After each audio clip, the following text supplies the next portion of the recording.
Ничего. Общественно-культурного центра «Великий человек». Я говорю, не преувеличивая. Величайшая личность нашей современности, крупнейший мыслитель, истинный демократ, благодаря которого мы здесь смогли собраться, это Михаил Сергеевич Горбачев. Давайте мы...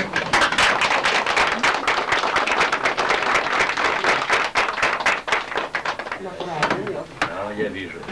Дорогой Михаил Сергеевич, вы нас не ругаете, что мы в тесноте. Мы очень хотели, чтобы вы посмотрели именно на наше помещение, где мы работаем, где рождаются, я бы сказал, самые благородные идеи по возрождению чувашского этноса, по возрождению чувашской культуры. Именно здесь родились первые истинные книги по истории чувашского народа. Я хочу вам показать эти книги.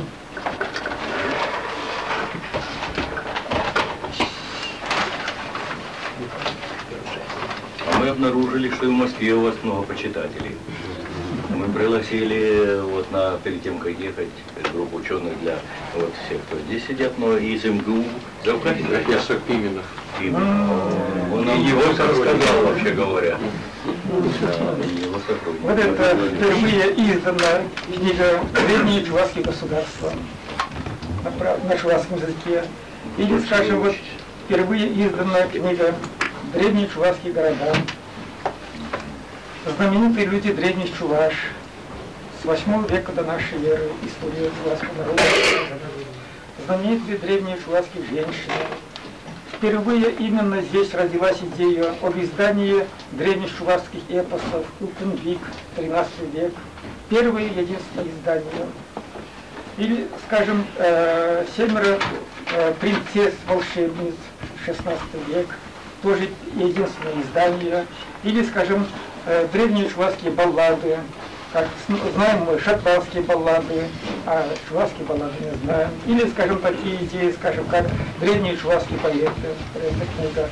Или, скажем, мы целая серия истории чувашских сел мы начали издавать. Вот, одну книгу я положил. И здесь родилась, именно в этой комнате родилась идея, о которой сегодня говорили на празднике суверенитета, о праздновании 1000-столетия чувашской государственности.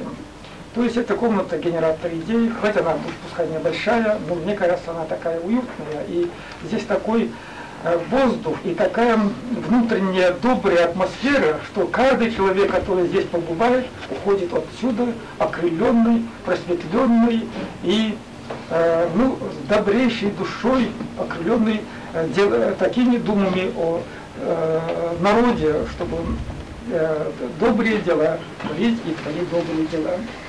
И вот, или, скажем, здесь еще вот одну книгу, Чувашский общественно-культурный центр только за последние 3 года издал более 60. Для сравнения, скажем, государственное издательство чувашское издал в прошлом году всего 7 книг для чувашской культуры. А мы более 60 книг. Это, скажем, мы для поддержки молодых талантов, это прекрасно, наша молодая талантливая поэтесса, вот эти книги издали, скажем, есть такая серия. Для Всечувашский общественно-культурный центр создан на 2-м Всечувашском съезде. Это декабрь 1989 года. Первый Всечувашский съезд открылся в 1917 году, и вот посмотрите, какой разрыв между ними, столько лет. И вот я почему говорю об этом? Именно 2-й Всечувашский съезд мы смогли собрать, Михаил Сергеевич, благодаря перестройке, благодаря вам. Вот почему я это и рассказываю. И на 2-м Всечувашском съезде приняли целую платформу по возрождению чувашской нации, чувашского этноса, чувашской культуры. И вот для работы над этой программой создано наше движение Всечувашский общественно-культурный центр. И управление центром поручил мне сегодня Михаил Сергеевич, вручить вам членский билет почетного члена Всечувашского общественно-культурного центра. Спасибо.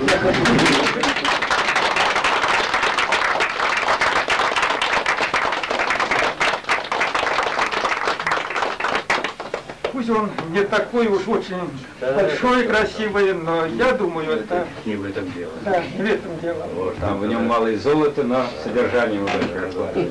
Знаете, вот сейчас мы были в Владыке, и я говорю, ну вот вы здесь, с людьми самыми простыми, вы с ними общаетесь. Я хочу проверить свои впечатления и спросить вас, Владыка. Он уже все-таки уже 17 или 18 лет, да? 19 лет. Он интересные вещи сказал. Он восхищен Чувашем. Дети Народом. Да, и сказал, что говорит, такие хранители его духовности, такие надежные люди. Я просто от него приятно это слышать, очень приятно. Я сам, пообщавшись какие-то всегда, тоже человек уже опытный в общении всякий, со всеми людьми всякого рода. Просто чувствую. Поэтому спасибо. Для претворения в жизнь платформы вот мы начали издавать газету «Будяк», «Очаг» называется. Это общечувашские газеты, которые распространяются по всей России. То есть это культурно-просветительские газеты. Как она выходит в неделю, в месяц? В неделю один раз. В неделю. Ага. Мы начали с 16 страниц, потом дошли до 12, потом дошли до 8, а сейчас вот на 4 страницах. Ульяновск, Татария, Новосибирск, Казахстан, Мурманск, Мурманск, Астрахань. То есть там диаспора, где наш чувашский, они все получаются. И женский журнал начали издавать. Женский журнал у нас мы начали издавать с 1934 года. Во время войны закрыли временно. И все держалось. И это силами общественного центра начали издавать вот такой женский журнал. И с прошлого года, благодаря совету, это Как он называется? «Пике Сударушка». Чуваши, вот то, что Бардава говорит, это правильно, чуваши очень деликатный народ. Обращались, скажем, на улице вот идет женщина, я к ней должен обратиться со словом «пике». Дословно это княжна, госпожа. Это слово мы и взяли. Вот это пудение, перепелочка для самых маленьких мы начали издавать. Перепелочка для самых маленьких. Это значит, это перепелочка. Это прекрасные художники оформляют. И вот когда начали издавать? Это начали издавать в 92 году. Сколько же вы сдаете, интересно? Вот и сколько их даете? Сколько? Тираж, да? Да. Значит, гаметцев 4000, Артем Михайлович, сколько сейчас?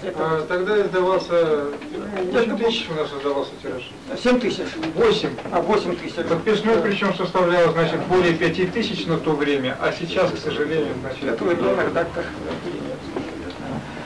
нет. Для того, чтобы вот, оказать какую-то помощь, хотя бы материально мы можем, хотя бы духовно поддержать, морально поддержать. Чтобы... И вот мы создали Всечувашскую национальную премию имени великого Ивана Яковлевича Яковлева. Вот диплом этой премии я хочу вам показать. Прекрасный диплом. Вот это сам Иван Яковлевич Яковлев. Уж еще в Москве мне сказали, что его знаете, Сибирскую школу. Это величайший человек, которым можно восторгаться бесконечно. И эта премия стала сейчас самая престижная премия нашего народа. Значит, раз в год ее вручают? Раз в год 3 премии. И в положении премии записано, из 3 1 премия, значит, обязательно не чувашу.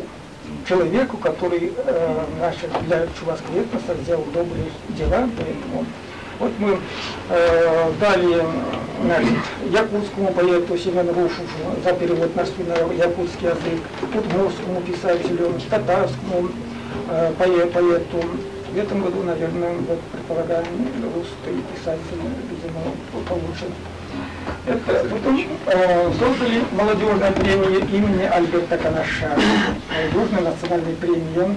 Альберт Канаш это... Есть лауреат премии Яковлева, один сидит здесь, художник, вот его картина. Ну, мы ему дадим слово. Альберт Канаш это человек, я бы сказал, на имени которого, на дела которого самые тяжелые годы, 50-е, 60-е, когда начали полное уничтожение чувашских школ, держалось чувашский дух.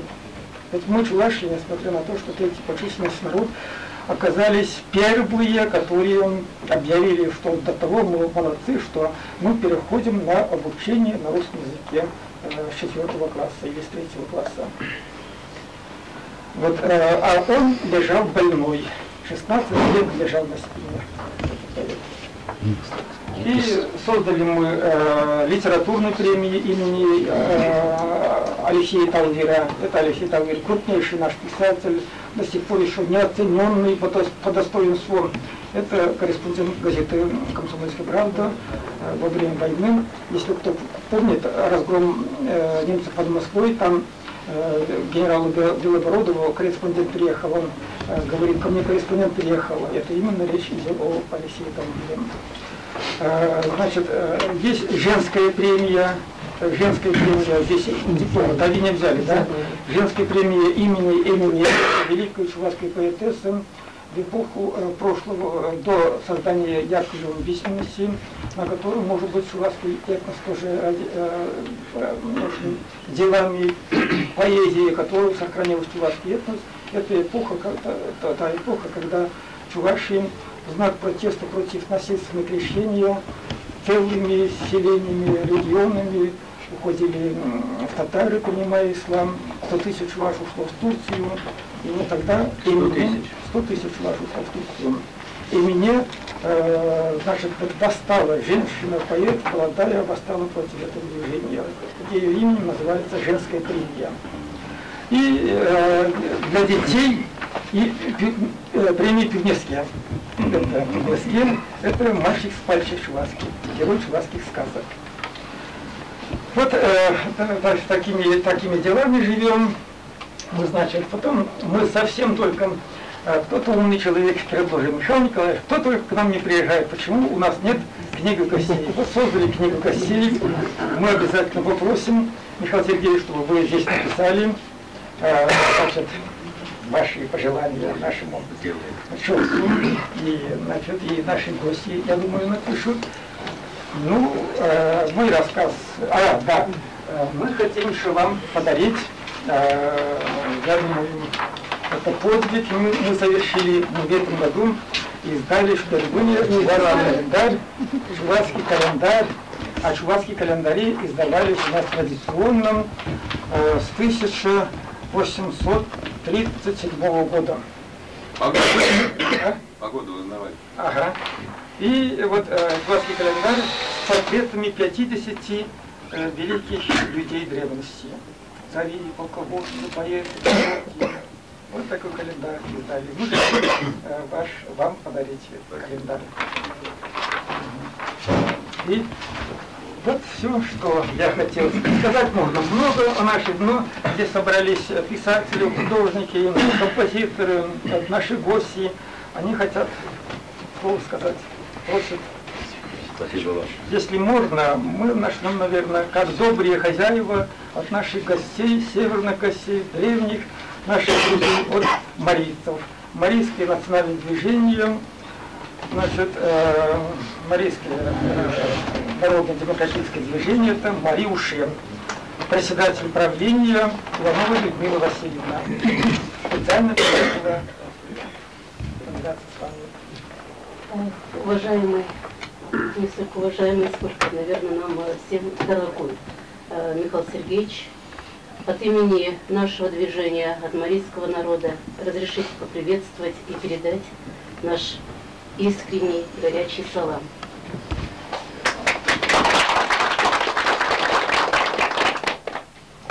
Действительно, я не слукавлю, если скажу, что именно благодаря вашей деятельности и наш народ почувствовал подлинную демократию. Здоровья вам, счастья.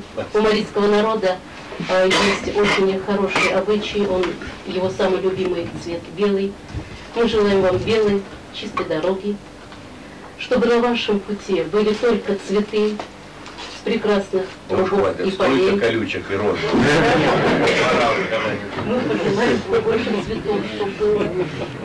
А колючки, ведь знаете, враги и противники, они делают доброе дело. Закалять. И солнце, чтобы светило яркое и больше бы грело вас. Спасибо.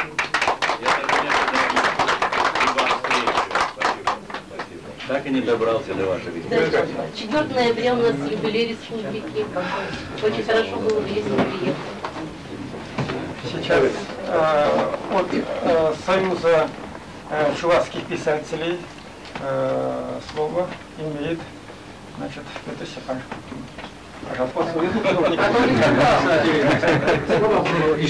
Всем добрый вечер. Как у нас в народе говорят, нет в природе одинакового дерева.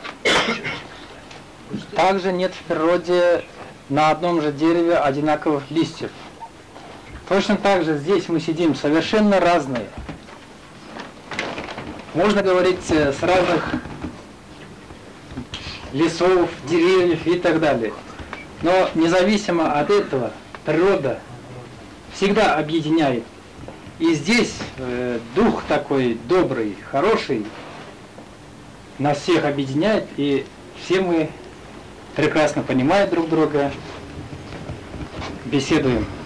Михаил Сергеевич, все художники, которыми мы общаемся, которых мы знаем, попросили поприветствовать вас на чувашской земле, на земле, где живут чуваши и другие народы, и в знак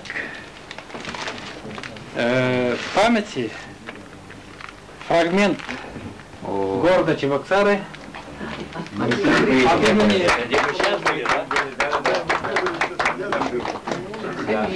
Это надвратная церковь Федора Стратилата. Она входит в комплекс этого монастыря. Я думаю, что это не я автор. Я скульптор. А кто автор? Автор Ширшов. Ширшов. Там есть сзади написано. Упаковочку тоже, Можно пожалуйста. сказать, не художники, а лауреаты уже нашей самой престижной премии и национальной премии имени Яковлева. Михаил Сергеевич, изир так итлескилек пульсирн чавашламле галастыне. Вам хотелось бы услышать чувашскую речь, как она звучит, Михаил Сергеевич? Я вчера просил прочитать, Шаундата это нотер пите птик стихотворение Калама Пузара. Я стихотворение маленькое расскажу. Вот только Арчин Зембальянчах. Но это стихотворение только для мужчин. Баян Калама Кайра. А потом расскажу, все стесняюсь. Сирия Хакунда пите пызык тенджере парамашин политик. Вы политик номер 1 в мире, Михаил Сергеевич. Шаунбада это тенджере шабла тамдашта забахрында парамаш художник Рен Хамран. Я сравнил, говорю, в мире, и если можно себе сказать, что я художник, ну, предположим, номер 1. Предположим, он не пропадет ни один. Он сказал так, но я немножко смутил. И поэтому, Он поскольку я себя больше знаю, поэтому вот я на красном коне, летающем коне, стоя на спине коня, всегда летал по рекам, по полям нашей деревни. И вот это моя деревня. самой прекрасной в мире. Мы вас приглашаем туда и хотим на нашей коренной чувашской земле именно чувашскую баню попарить, угостить вас на чувашской земле и подарками наградить. Вот. Большое вам спасибо. Еще раз, когда летом приедет, обязательно побудем там. Огромное спасибо.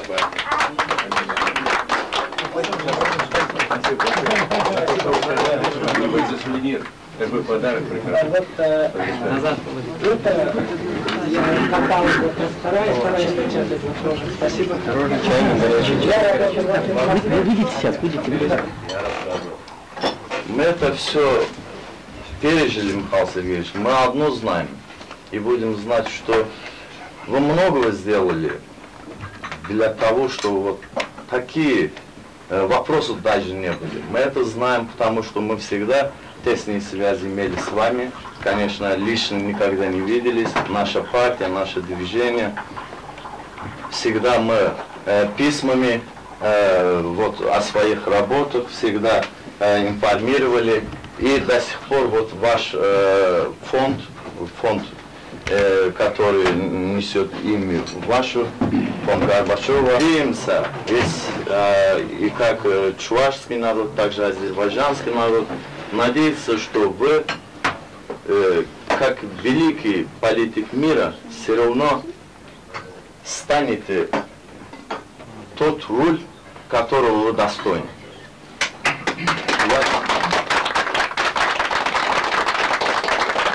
Михаил Сергеевич Рumi, туркский философ, он жил в Азербайджане 15 века, его сığmazlık концепция, это невмещаемость, это, значит, книга про этого, ну, на русский язык, как вам большое желаем вам самого народа. Спасибо большое вам. Михаил Николаевич, я должен сказать, знаете, вот, в связи с тем, что мы слушали нашего друга, ко всему прочему, то, что связано с моей деятельностью, уже будучи на посту генсека, президента страны, я должен сказать, и в личном плане Азербайджан – это давнишний, Баку прежде всего, это давнишний город, который близок к нашей семье. Когда в 1937 году деда преследовали, арестовали, как врага народа, когда его пытали, а потом все-таки он жив остался. Вот. Сын его, мой дядя родной, брат матери, Сергей, тогда скрывался, чтобы остаться просто живым, потому что семья врага народа. И он уехал в Баку. И с тех пор он жил до войны, пока не началась война, и уходил на войну туда, в Иран. Тоже, так что он знает хорошо. Ездил туда дед к нему уже в гости, когда все, ну, да, снова дед был, вернулся, и остановили его, и все так получилось. Ездил в Баку, так что, а ну, Курбанчик, Мацони, Папаня, это все еще тогда, как я услышал, все сам, еще самому было. Ну и, в общем-то, я сегодня сказал, знаете, какой город, Баку, интернациональный, там все было пропитано таким взаимопониманием, терпимостью, такой теплый, такой мир был, и вот все взорвало. Это все печаль, это переживание, ну что сделаешь. Но я вот хотел вспомнить, что это для меня Баку, Азербайджан со всеми этими проблемами, как он стал в годы моей деятельности, и, кроме всего прочего, это имеет вот такую личную такую. Организация, мы приглашаем вас, ваших друзей, коллег, все полностью. Азербайджан может всех вместить в себя. Она большая. Спасибо. Хорошо, что мы поговорили. Я хочу сказать, друзья мои, что наши друзья из Азербайджана, узнав, что Михаил Сергеевич здесь, специально прилетели из Баку.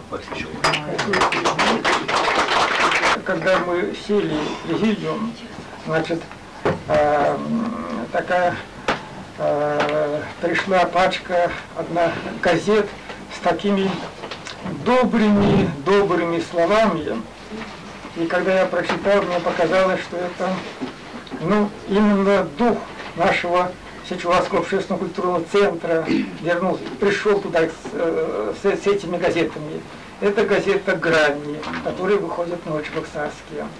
Слово хочу представить представителям, главному редактору и представителям этой газеты. Фирма «Шевле» изготовила. Это ручная работа, очень тонкая. И точно национальный женский костюм, очень точный комплекс. Огромное спасибо. Украшения. И вот если вы захотите вспомнить, как выглядят чувашские женщины, нарядные на праздник, вот посмотрите на эту куклу.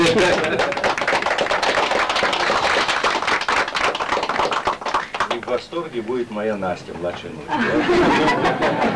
Вот то, что на этой кукле, это женское украшение, которое до сих пор женщины чувашские носят с большим удовольствием. Но здесь оно маленькое, а вот это вот натуральную величину. Изготовили тоже наши новочебоксарские специалисты. И наша газета дарит, наши женщины, журналистки дарят и просят вас передать Раисе Максимовне.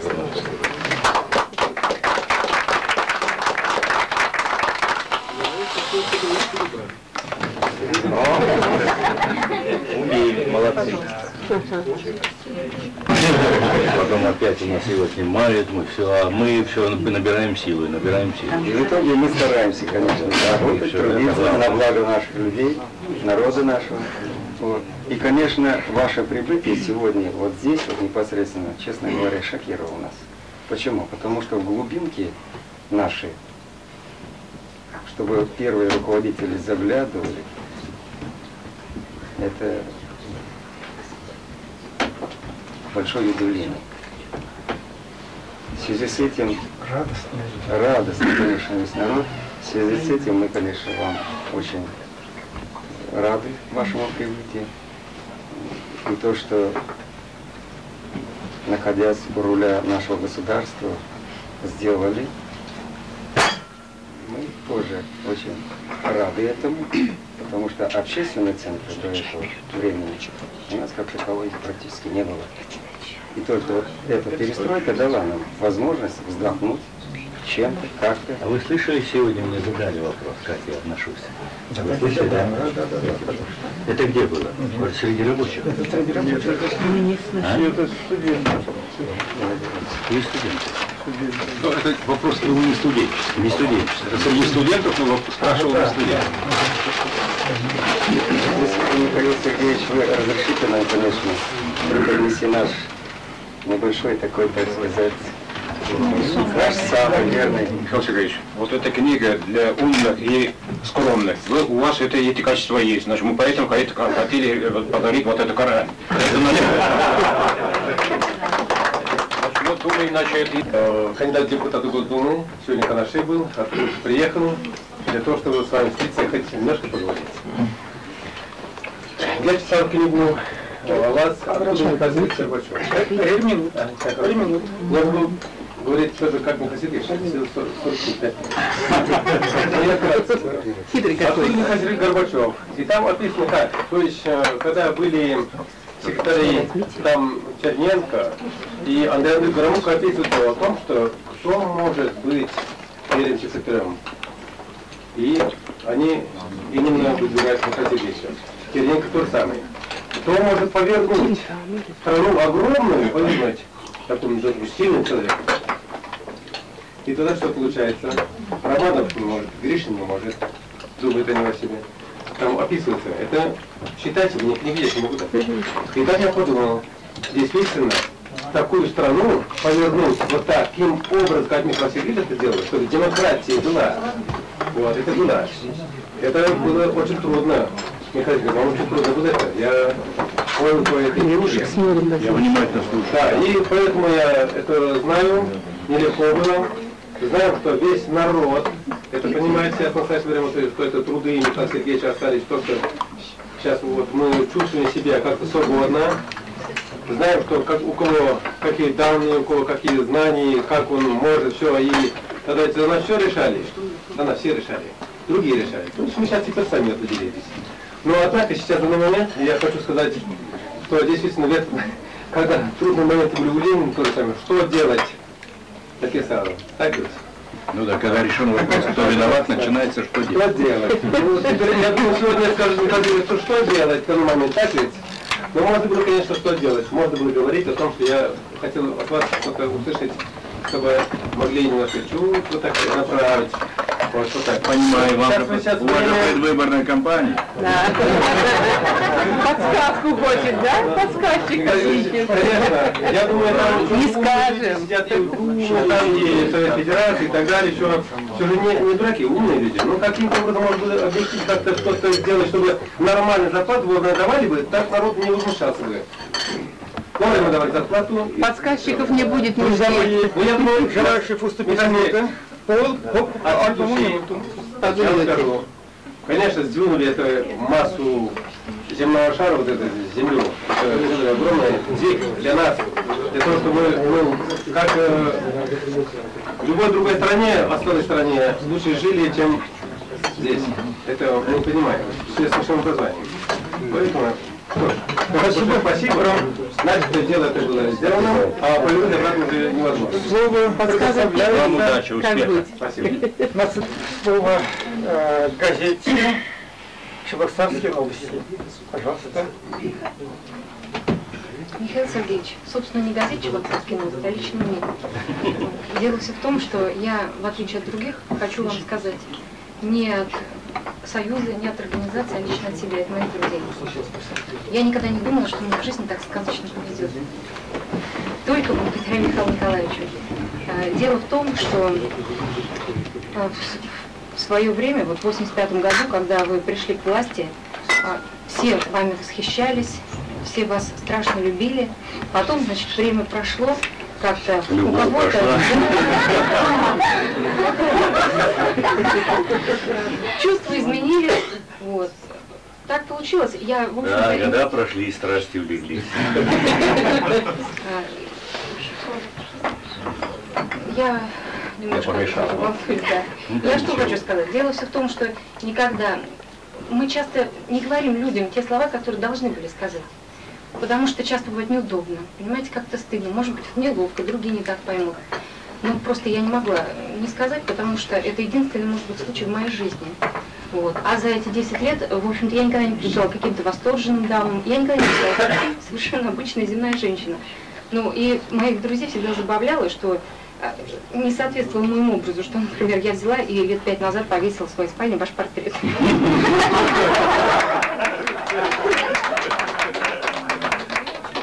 Висит у меня на работе рядом со столом и вызывает самую неадекватную почему-то у всех реакцию. Вот. И вдруг вот вы приезжаете к нам. Понимаете, я просто не могла вам не сказать, что я вас очень уважаю. Теперь они все остались с носом. Спасибо. Я вас очень уважаю и просто, ну, я не представляю, ну, для меня никогда не было другого президента. Никогда. Только вы. И всегда и останетесь. Я вообще даже не понимаю, как люди не понимают, что вы, ну, что выше вас вообще нету в мире политики. Я это, ну, поймут когда-нибудь. Вот. Я думаю, все равно это встанет все на свои места и все будет в порядке. И вчера, когда вы выступали вот, на «Контакте», я на работе была, мы подолгу задерживаемся на работе, я не смотрела. Но когда я пришла домой, все, поскольку знают, что как они мне говорят, твой любимчик Горбачев, они, значит, мне давай названивать. И говорят, что ты знаешь, вот мы посмотрели «Контакт», мы все изменили мнение о Горбачеве. То есть, понимаете, просто очень многое непонятно. Просто люди не дают себе отчета в суете буден и просто не задумываются. Мне интересную вещь рассказал Михаил Николаевич. Вот, полковник милиции, ну там поручили ему вот, дело, тут приехал Горбачев, муторное такое. Он так, ну, раз поручили, так поручили. А потом вдруг вчера после интервью, да, говорит, вот, говорит, спасибо, Михаил Николаевич, говорит. А мы, говорит, оказывается, Горбачева не знаем, что сначала говорит, да что же мы, оказывается, Горбачева не знаем. Просто, Михаил Сергеевич, вам надо побольше быть на людях. Да, спасибо. Спасибо вам. Михаил Сергеевич, я хочу сказать, это Зинаида Житлаева, один из самых замечательных наших журналистов. Она призналась в любви к вам, а я признаюсь в любви к ней. В Чувашии. Ну, я еще думаю. Более 80 книг на более 140 языках. Ни один журналист так не раскрыл мою душу, как она в своем интервью в 2 номерах своей газеты. Прекрасное интервью сделал, я поэтому спасибо, Дина. Сейчас я хочу слово предоставить, Михаил Сергеевич, вы видите здесь портреты современных деятелей нашей культуры. Вот один из них, это вот Геннадий Саруй, фронтовик, от имени фронтовиков, от имени самых активных членов нашего Чувашского общественного центра, Геннадий Васильевич Саруй, хочу слово сказать. Михаил Сергеевич, я вам хочу подарить свои книги. Это мы писали вдвоем, но один ушел от жизни. Я теперь остался один или вдвоем.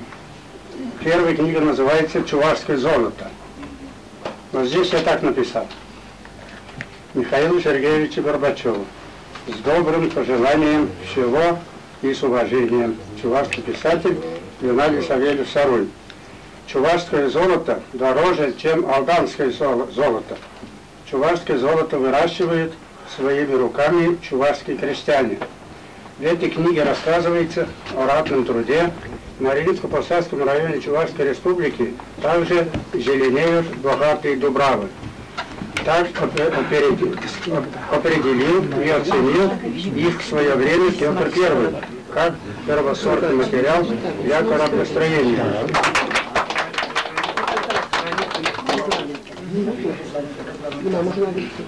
Значит, сейчас слово... Ухпа, мен левый хватпа, и сильдень туткана, эмерлихех пере. И вот, это все. И самое главное... Такие слова, по-моему, нельзя не написать. И самое главное... Я не знаю музыку, чувствую. И самое главное, приглашаю вас к себе в гости. Я уже приглашала, встреча когда была. Еще раз, вот адрес. Все? Спасибо, этих книгах. Вы величина не случайно в мировом понятии.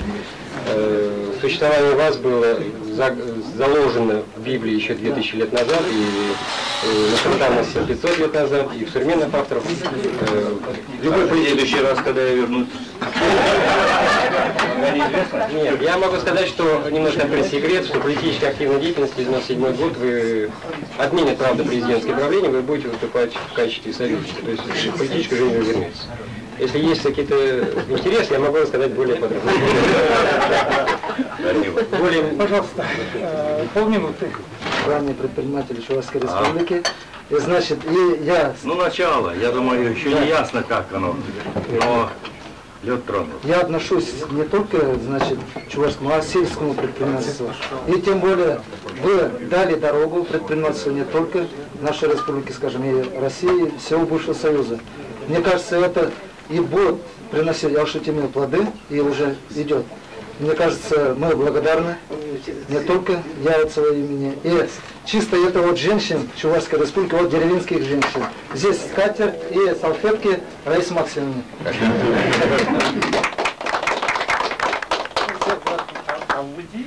У нас название благодарные. Сергеевич, хотя там такие видные люди были, элита вся сидела. Ведь завтра у вас был день рождения, Михаил Сергеевич, я вас поздравляю, пусть задним числом, с днем рождения. Я после этого переживала, как же это я так... Я бы сейчас через год бы отмечал. Да. Я думала, что я всегда смела, тут поняла, что я, оказывается, и, так сказать, растерялась. И другое переживание. Старалась тот день ближе держаться и сфотографироваться. Нас сфотографировали. До сих пор мне не дали фотографию. Я думаю, хоть сегодня может быть. Вот я здесь сама. Друзья, хочу предоставить уже интересный разрез. Хотелось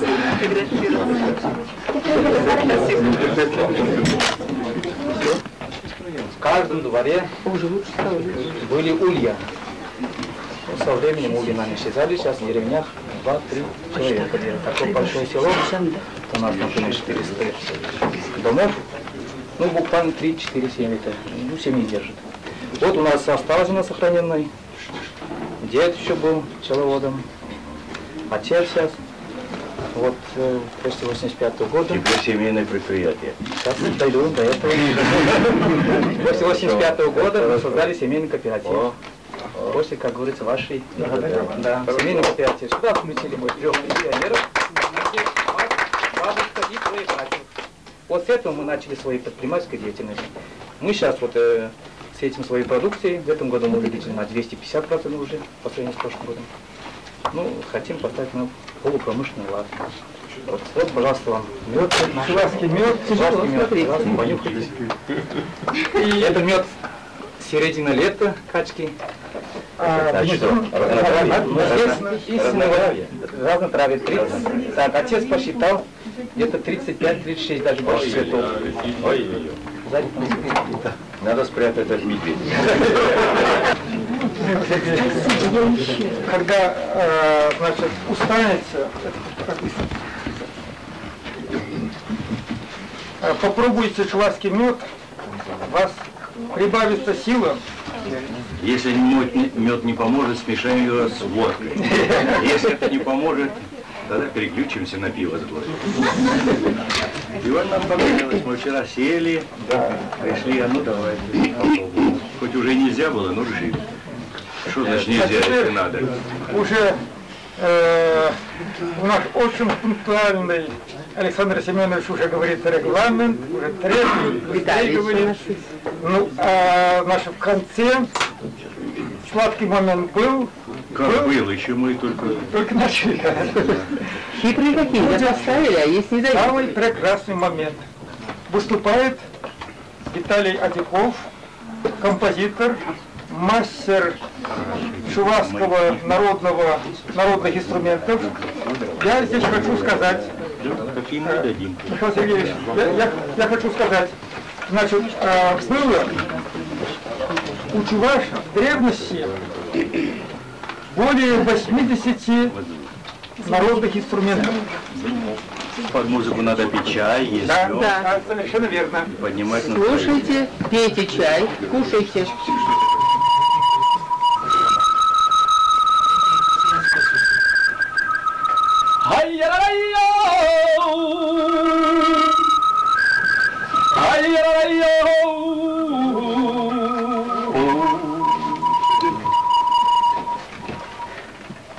Ахсан, Элегабал, Сит медведит чувашек земли хильзем урдаган, Мадайзер аси шишин кризенде, Ладу айлы зенде бурным мон азатти зембе азан емерден, Угур, Сабар, Болгар, Чуваш ятпашвал задухна, Коп еселемезен сасы, Каныш помаст, мана. Я даже поаплодирую.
В детстве, когда я был еще маленький, выходили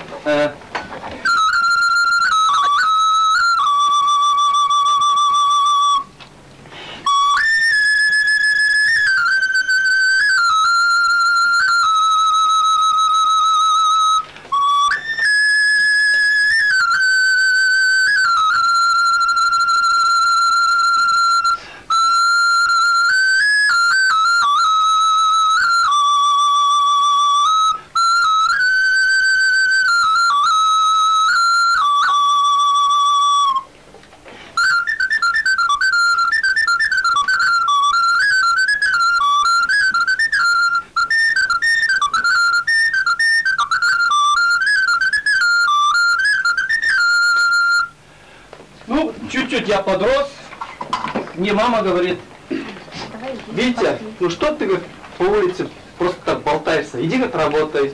И я пошел в пастухи.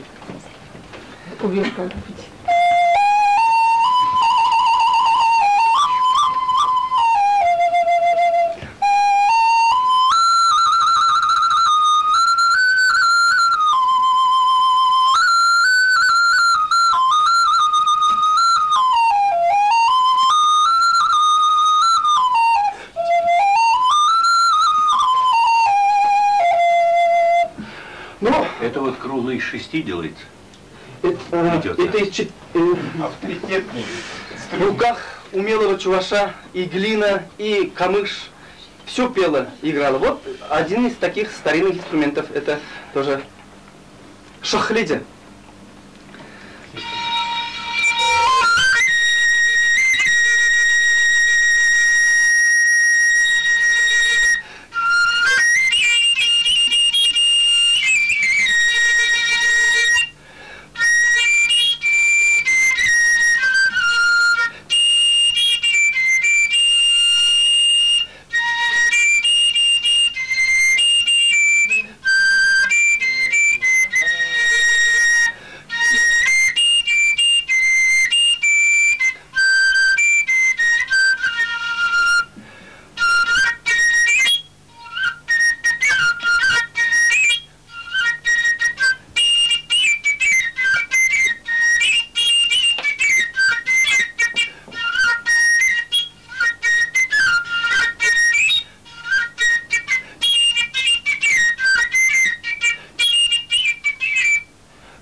чемоданчик.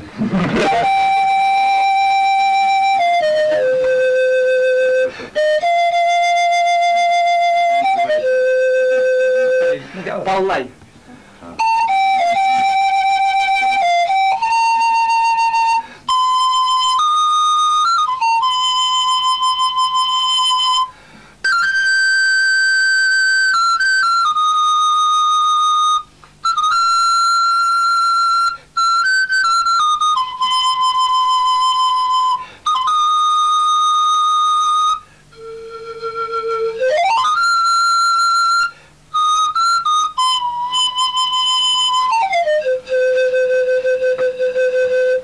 Но самым излюбленным это из камыша, из бамбука.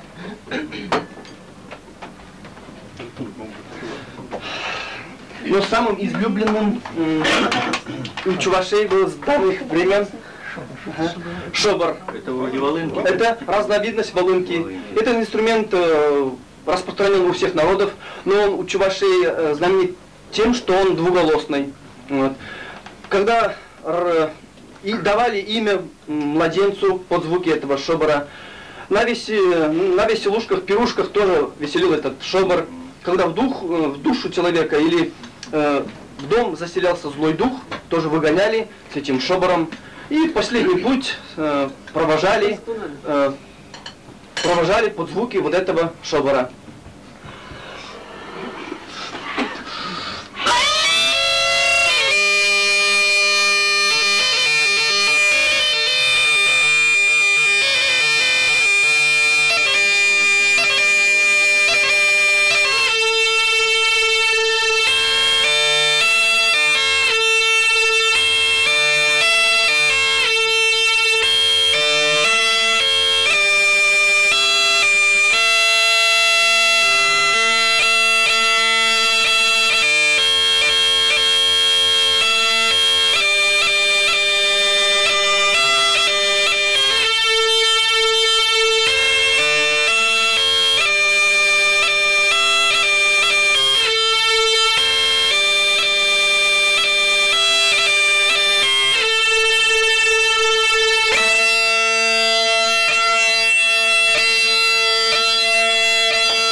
У меня мать была, сейчас она умерла уже, была собирательницей чувашских народных песен. Я работал сам в фольклорном ансамбле руководителем и сам же исполняю эти чувашские народные песни. Здесь записаны, в этой кассете записаны песни моей матери в моем исполнении под гармошку.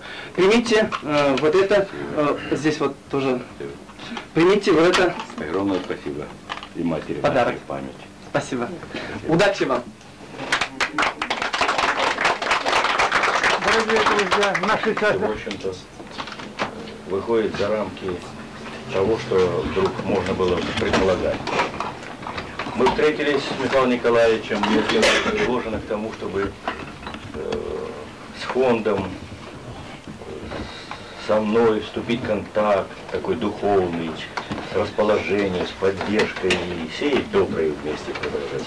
Особенно, когда так тяжело на душе людям, как тяжело им живется. Ведь, ну, мало то, что материально, ведь страдает больше всего душа, и это тяжко. Ну, вот не доел, переел, это бывает еще так. Дело еще не дошло до этого, хотя кое-где просто дошло до голода. Но все-таки. Я встретился с Михаилом Николаевичем. И хочу поблагодарить вас, Михаил Николаевич. Я узнал интереснейшего, скромного человека, оказывается, столько уже сделавшего для своего народа, для того, чтобы этот народ чувствовал себя удобно, хорошо, как листья на хорошем дубе, в цвету, в рассвете. Все это и ветви и так далее. Так вот, это ветвь, это чувашское, огромного нашего дерева, которое представляет как мир, этот наш российских народов, культур, цивилизаций, которые в гармонии, как на этом дубе.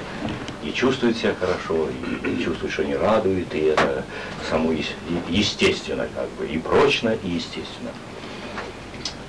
Я, Михаил Николаевич, дорогие друзья, его коллеги, я разделяю вашу философию.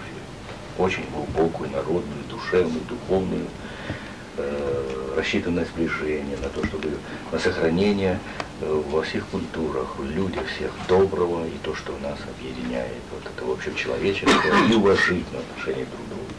А то, что вы занимаетесь собирательством, восстановили свою историю, собираетесь свой народ с тем, чтобы он чувствовал себя, что где бы он ни находился, он остается, так сказать, частицей вот этого этноса, этой группы, которую Бог определил, она есть, и это никто не имеет права нарушить этот мир. Никому не дано. В этом смысле я должен сказать,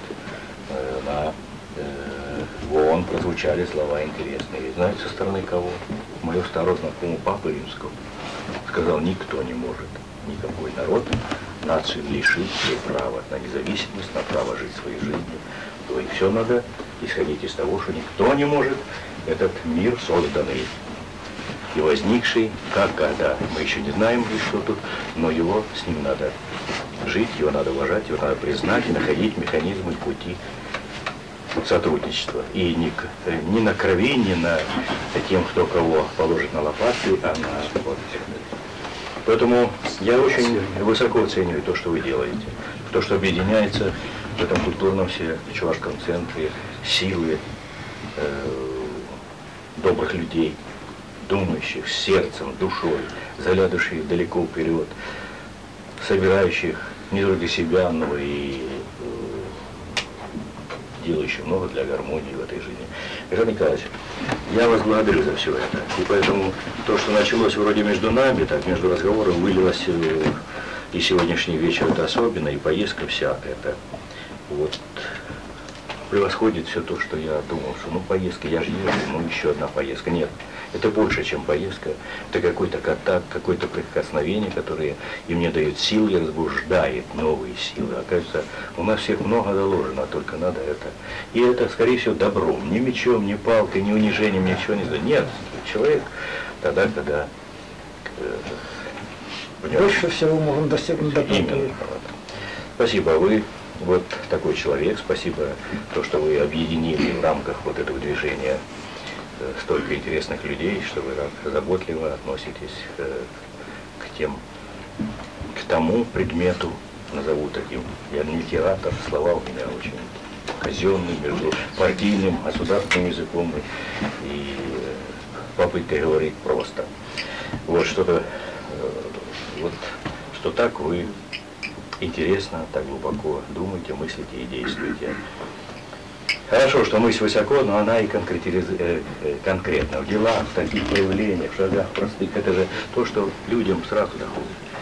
Мы с вами можем и погонять мысли философскую, так сказать, поразмышлять. Но людям еще нужно, чтобы это в образах, в шагах, в том, чтобы они видели возможности встретиться, поговорить, понять, прояснить что-то, поддержать. Я желаю успеха вашей организации. Вам я лично, а вы от себя и друзей своих потихоньку приобщите, прочитайте сами, другим дадите. Это вот как раз та вышедшие две книги Горбачева «Жизнь и реформа». Вот они. Их у меня 2 экземпляра, поэтому один я вам экземпляр, и вы своим коллегам дадите, а другой отдам президенту, чтобы, так сказать, было все правильно. Единственное, что это все сейчас с самолета, и мы с вами еще до прощания я напишу, но сейчас я уже вам вручаю. Спасибо.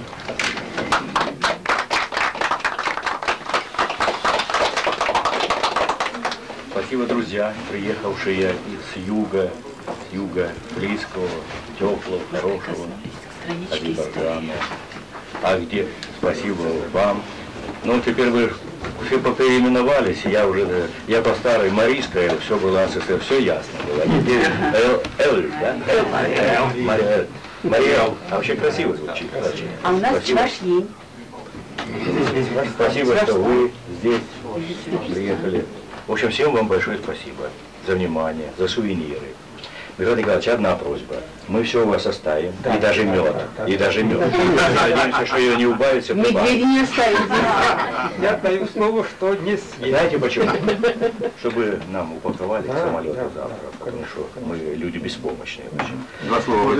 Теперь я хочу от фонда вам, вашему центру, вручить несколько книг. Это с помощью мы спонсировали, помогли, нашли немцев Астафию к его 70-летию из Стасова.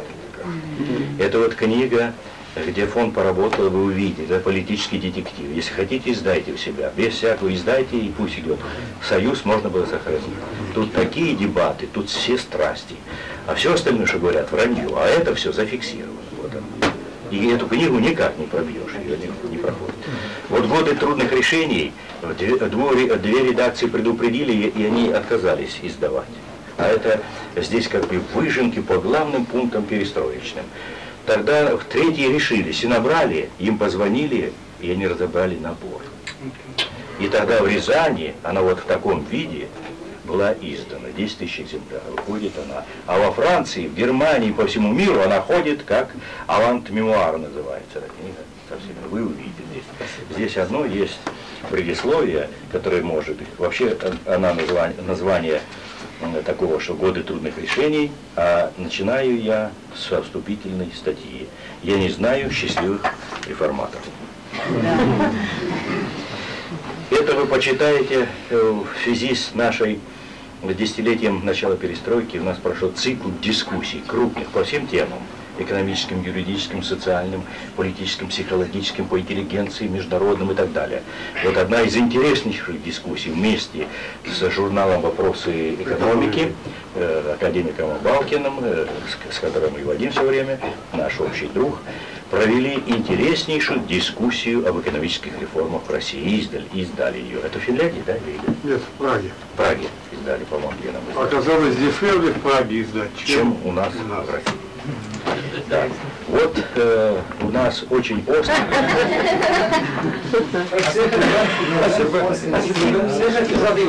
Все хотят фотографироваться, давайте сядем. Такие кадры уже фондовские, мы ее берем, чтобы... Кто фотографирует? Мы